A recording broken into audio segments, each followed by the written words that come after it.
Hello everyone, it's Jonathan here, founder of Driving Academy, and today we're going to be talking about how do you adjust when you actually become a CDL truck driver and you're actually living life on the road.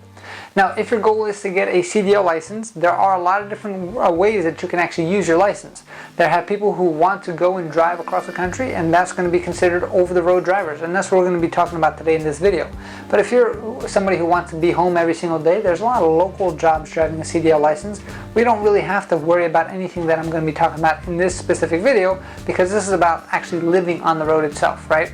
So when you actually become an over-the-road truck driver, reality is that you're going to be out anywhere from two to 4 weeks at a time, and then come home for about a few days at a time, right? Which means that you're going to be living inside your truck. These trucks are pretty big, as you can see behind me. These are called sleepers, and that means that there actually has beds inside of them. I've seen them all tricked out where you have beds, you have fridges, you got TVs, people even put their PlayStations, computers, whatever it is, and hook them all up. And you got their whole, pretty much own studio there. It's a little bit smaller than a New York studio, so if you've been living in New York for a long time, it's probably not going to be a big adjustment. But there are going to be three main things that you're going to have to worry about when it comes to changing your lifestyle and actually getting into this career. And these are three things that most people don't even think about, so it's always good to kind of have that in the back of your mind to really understand, hey, is this the right fit for me, or maybe should I go local, or maybe should I go regional?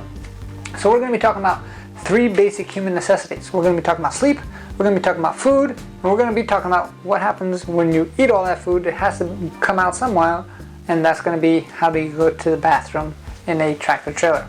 So I know we're going to save that one all the way to the end, so if you want to know all the tips and tricks for that, wait till the end of the video, and then we'll tell you exactly the best ways to use the restroom if you're driving a tractor trailer. So first thing we got to worry about is going to be food, right? So the first thing that you do have to understand is you're driving and you're getting paid when you drive, which means that if those tires are moving, you're getting paid. So that means you want to utilize that time as much as possible. You don't want to be pulling over to truck stops all the time. You definitely can't be going through drive-thrus in these big tractor trailers when it comes to getting food. The best thing possible is making sure that you actually go to the grocery store. A lot of Walmarts around the country actually allow trucks to park in their parking lot, and actually RVs to park in their parking lot overnight. And you can actually use there to do a bunch of grocery shopping and make yourself some actually food. So make yourself some sandwiches or whatever it is, so then you have everything packed and you can pack it all up in your fridge, which means now you actually have the ability to pull over to the side anytime that you want and eat. Now, eating and driving is a distracted driving. That's not something that we recommend. Is that something that actually happens in real life? 100%, right? So it is something that you can actually snack on as you're kind of driving to keep yourself awake or to keep yourself going. But this is where people can have really bad habits, because you actually do need some more planning.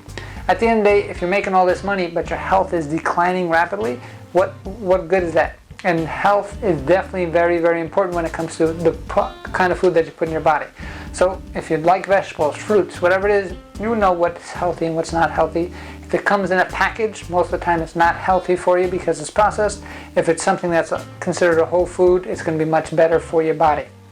The one itis or illness that you want to avoid is the no-ass-itis. That's right, I said no-ass-itis. And what happens there is truck drivers who have unhealthy lifestyles and they're picking on chips all day long while they're driving a truck, and they're sitting in this truck, all of a sudden they get out of the truck and the back of their body is pretty much all flat because they have no ass, and they wound up going into their stomach. So that's why you see some old school unhealthy truck drivers have no butt at all, and they have a big belly because that's where everything went to, right? So that's what you want to avoid, making sure that you're eating the proper healthy food. And the best tip for that is make sure that you go to local grocery stores, pick up some stuff, and then you have some food throughout the day. And when you stop for the night, then you can go out and make sure that you stop and get some food. But understand that you're on a budget, because you don't want to be spending your whole paycheck on what you're actually eating. And some of those truck stop foods are really, really good. I've been to those, and it has the huge steaks and the huge portions, kind of like those old diners. Now let's talk about sleeping. So where are you actually going to be sleeping? So you're not going to be pulling over into a hotel every night to sleep. That's why these trucks have beds. So when it comes to actually sleeping, it's not just turning off the truck and going to bed. You actually have to protect the truck and make sure that everything is good to go. So simple things like locking the doors. Depending on the area that you're in, you might want to do some extra maintenance, which is going to be making sure that you're extra secure. So that means you might want to be blocking, maybe you want to block any kind of windows that you have so no one can see inside. The cool way to lock your door is going to be lock your door, put your seatbelt through the actual door handle, and tie up the seatbelt, so then even if somebody did open up the door, they wouldn't be able to open up all the way because the seatbelt's going to lock it up for you.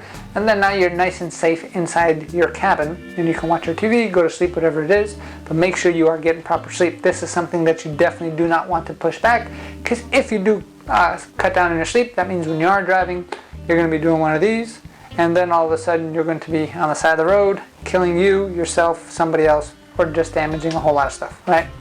And then the last thing is going to be, where do you go to the bathroom? So unfortunately, these tractor trailers are not fitted with bathrooms, which means you can't just go wherever you want. But it is going to be a very, very good thing to always have a Gatorade bottle around, an empty one. Make sure it's a big one.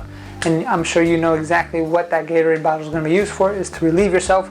But just make sure, just because it's yellow, it does not mean it's yellow Gatorade that you should be drinking. So make sure you separate your Gatorade bottles between used and brand new Gatorade bottles. Very simple stuff, right?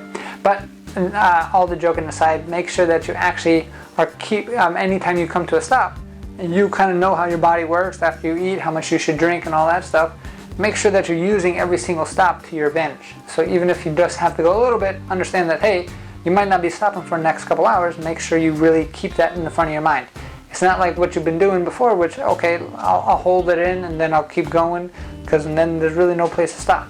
And so what some people do is they'll actually have a portable potty inside their cab for emergency purposes, where they'll just pull the truck over, get into the back cab and do their business, and then put it in a plastic bag and throw it out at the next stop. Do not throw it out the window, because that's just not sanitary, right? So I hope those 3 things seem kind of simple, but things that you have to keep in mind when you actually go through it. And here at Driving Academy, we're all about getting you on the road to freedom. And what's more free than driving where you want to go and making more money while you're doing it? So here at our school, we're the best truck driving school in the entire country. And one of the simple facts is that we understand the entire process, which means if you're looking to get a CDL license, we're going to help you get all the training needed to pass all the tests required to get your license. But after you get your license, it's time to get a job. And that's why we offer free lifetime job placement for all of our students. So if you're interested in learning more about how our process works, just give our team a call at 908-525-3609, or check out our virtual school tour at CDLDrivingAcademy.com. Again, that's CDLDrivingAcademy.com. Thanks, and have a great day. Hey, thank you so much for watching this video. If you like it, make sure you hit that like button. Also, subscribe to our channel. It's really going to help us out. Click on that button. And if you want to continue yourself on your road to freedom, here's more videos to watch. There's endless amounts. Hopefully we get to see each other one day very soon. Thanks.